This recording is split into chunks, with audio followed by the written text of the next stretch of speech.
Sir, Iran के बारे में आप बताइए। आपने बड़ी रिसर्च की ईरान पे, और वो इतनी रिच थी रिसर्च कि मैंने कहीं और देखी नहीं। आपने बहुत अच्छा बताया। ईरान, हम लोग तो यही जानते हैं कि भाई ईरान जो है वो थोड़ा सा बहुत उसका जो कंजर्वेटिव माइंडसेट है वहां के लोगों का। लेकिन आपने हमारे दिमाग की कुछ खिड़कियां खोली कि भाई ऐसा नहीं है, थोड़ा सा पढ़ो। आप बताइए ना, क्या है सर ईरान? रविंदर, बहुत अच्छा सवाल है। हमारे ना दो तीन चीजें हुई हैं जिससे कि हमारे माइंडसेट को, पूरे देश को और पूरी दुनिया के माइंडसेट को बड़ा मतलब एक जो है क्लोज्ड माइंडसेट हो गया ईरान को लेके। जब वो रेवोल्यूशन आया उसके बाद और 9/11 के बाद वेस्टर्न मीडिया ना, western narrative on Muslim countries and mostly Iran बहुत नेगेटिव रहा और हमने वही कंज्यूम किया, हमने वही वो किया। फिर हमारे देश में भी ना अंदरूनी तौर पे पिछले 10-12 साल से बहुत ज्यादा एक नैरेटिव बिल्ड होता रहा है हमारा मीडिया के थ्रू, और newspapers, Facebook, Instagram, WhatsApp university जिसको मैं कहता हूं, जिसमें बहुत एंटी मुस्लिम एक नैरेटिव में हमने ईरान को भी उसी में लगा के रखा। लेकिन मेरे को ईरान के बारे में, क्योंकि जब मैं स्कूल में पढ़ता था बैंगलोर में, तब बहुत ईरानियन स्टूडेंट पढ़ने आते थे बैंगलोर में, बहुत आते थे। तो वहां मैं सोच लो अब 7वीं 8वीं में हूं और ईरान के बच्चे हम देखते थे, उनके स्पोर्ट्स में क्या है, उनकी क्या है, थोड़ा मुझे आइडिया था। और जब ये लड़ाई छिड़ने की हुई पिछली इसके बारे में, तो मैंने पढ़ना शुरू किया और मुझे कुछ लोग मिले, इंक्लूडिंग अपने देसी लोग जो ईरान में काम कर चुके हैं। ओके। तो मैंने हैरान हुआ मैं पढ़ के कि ईरान में फीमेल लिटरेसी दुनिया में वन ऑफ द हाईएस्ट है। आईक्यू में ईरान चौथे नंबर पे है दुनिया में। नैनो टेक्नोलॉजी में 5वीं पोजीशन है ईरान की। जो पेपर पब्लिश होते हैं, साइंटिफिक पेपर जो कि ऑथेंटिक, हमारे यहाँ तो कितने होते हैं आपको पता है, फॉरेन में हमारे कितने पेपर पब्लिश होते हैं, आईआईटीज, आईआईएस, क्योंकि वो फट पकड़ लेते हैं इसमें जो है कॉपी पेस्ट तो नहीं है ये वो। ईरान नंबर 2 है वर्ल्ड में इन पब्लिशिंग साइंटिफिक पेपर्स। बाप रे, जो और नेचर वगैरह मैगजीन। हाँ हाँ, मैगजीन, फॉरेन मैगजीन्स में ईरान के जो nature and all. Scientific research है, और क्वांटम टेक्नोलॉजी, एआई, इनफर्टिलिटी पे अपने हर जगह आईवीएफ खुले हुए हैं ना। देखो आजकल इनफर्टिलिटी का प्रॉब्लम है, ईरान की 6ठी पोजीशन है इनफर्टिलिटी मेडिसिन पे।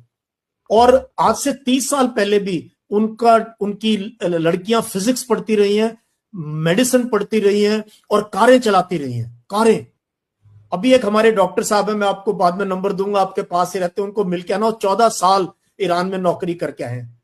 कहता है उससे खूबसूरत देश नहीं है, उससे अच्छे लोग नहीं है। कहता है जितना सेफ हमने वहां अपने आप को महसूस किया जबकि हम नॉन मुस्लिम थे, मैंने अपनी लाइफ में कहीं नहीं किया। तो वो मैं आपको नंबर दूंगा, आपके पास ही रहते हैं दिल्ली में, आप उनको मिलके आना मेरा रेफरेंस देके। वो 14 साल वहां रहे। और फिर जब मैंने जो साइंस में इतना, और ये प्रूव अभी हो रहा है इस लड़ाई में, ये जो उन्होंने साइंटिफिक टेम्पर बिल्ड किया, जिस प्रकार से देश में साइंस, टेक्नोलॉजी, पढ़ाई पे जोर है, विमेन एम्पावरमेंट पे। लेकिन हमारे आंखों के आगे रहा बुर्का, हमारे आंखों के रहा मौलवी, और हमें ना पूरा नैरेटिव हमने ले लेके, इसलिए अभी जो नफरती लोग हैं उनको बड़ी तकलीफ होती है जब मैं ऐसी चीजें कहता हूं। और सभ्यता है ही है उनका हमारे साथ जो संबंध है, और जैसा होना चाहिए। आप देखो कितना नजदीक है ईरान।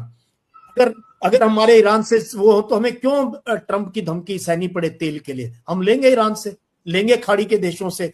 शॉर्टेस्ट रूट है, शॉर्टेस्ट इंश्योरेंस है, सस्ता तेल मिलेगा और नजदीक पहुंचेगा।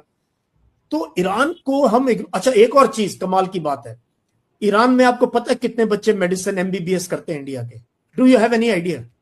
इंडिया के मेरे ख्याल से 10-1 हजार बच्चे हैं वहां। नहीं, 10,000 लोग तो वहां टूरिस्ट ओवरऑल। हैं, जो क्योंकि शिया पिलग्रिमेज साइट है ना, जैसे हाँ जी। हिंदुओं की बद्रीनाथ केदारनाथ है, सुन्नी मुस्लिम की मक्का मदीना है, शिया मुस्लिम्स की सारी जो तीर्थ यात्राओं की स्थान है वो ईरान। ईरान में है। तो एक टाइम पे 10-12 हजार इंडियंस जो है ट्रैवल करते हैं ईरान में तीर्थ यात्रा के लिए। बट हर साल तकरीबन 1200 से 1500 इंडियन बच्चे एमबीबीएस करने ईरान जाते हैं। बताइए, कमाल की बात है। तो इस लेवल की उनकी एजुकेशन है। और अगर वीजा वगैरह इजी हो तो हो सकता है 5-10 हजार पहुंच जाए। सो ईरान एक टेक्नोलॉजिकली काफी एडवांस्ड नेशन है, सोसाइटी एडवांस्ड है। और उसके अंदर सबसे बड़ी चीज क्या, फाइटिंग स्पिरिट भी है। फाइटिंग स्पिरिट, क्योंकि ईरान की जो शिया इस्लाम की जो स्टार्ट हुआ है वो करबला की लड़ाई से हुआ है। और उनकी सोच के अंदर शहादत को बहुत ज्यादा अहमियत दी गई है। मौत में सबसे ज्यादा बड़ी, ये शहीद शब्द वहां से आया है। इसीलिए हम आर्मी में शहीद शब्द यूज नहीं करते, सिविल में हम यूज कर देते हैं। आर्मी में हम कहते हैं किल्ड इन एक्शन, वीर गति को प्राप्त हुआ। ईरान में शियाज के लिए शहादत है, शहीद होना। अयतुल्ला खमैनी शहीद हो गया, जितने लोग हुए हैं वो शहीद हो गए।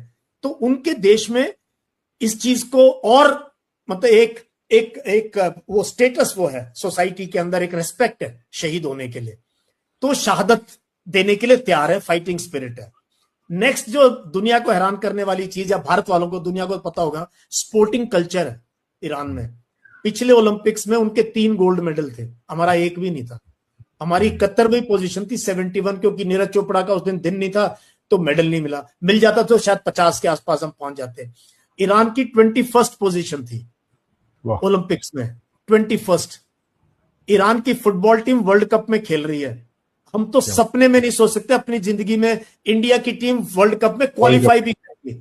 जापान नंबर 1 है एशिया में, ईरान नंबर 2 है। ईरान नंबर 2 है फुटबॉल में एशिया के अंदर। एशिया में देश देखो आप कैसे कैसे हैं। तो और कबड्डी और कुश्ती तो उनकी नस नस में भरी हुई है। कुश्ती में तो हिंदुस्तान से बड़ा मुकाबला होता था सर उनका। हाँ, और हमसे सवाई पड़ते हैं वो कुश्ती में, और कबड्डी में भी, अब तो कबड्डी में भी। और उनकी औरतें भी स्पोर्टिंग कल्चर है वहां पर भी। लेकिन हम ना वो माइंडसेट को, रविंद्र, वक्त लगता है चेंज करने में। इसलिए मैं इस टाइप की वीडियोस और जानकारी दे रहा हूं कि यार थोड़ा अच्छे से सोचो, देखो इन देशों को। बिल्कुल ठीक बात है। और हम लोगों को क्योंकि वही पैरोकियल माइंडसेट है, ऐसा लगता रहा है कि ईरान तो बहुत ही कंजर्वेटिव है, पैरोकियल है, उसी तरीके से सोचते रहे और फिर जहन में इंपॉर्टेंट जो आइडियाज आने चाहिए उनके लिए जगह ही नहीं बची, क्योंकि वो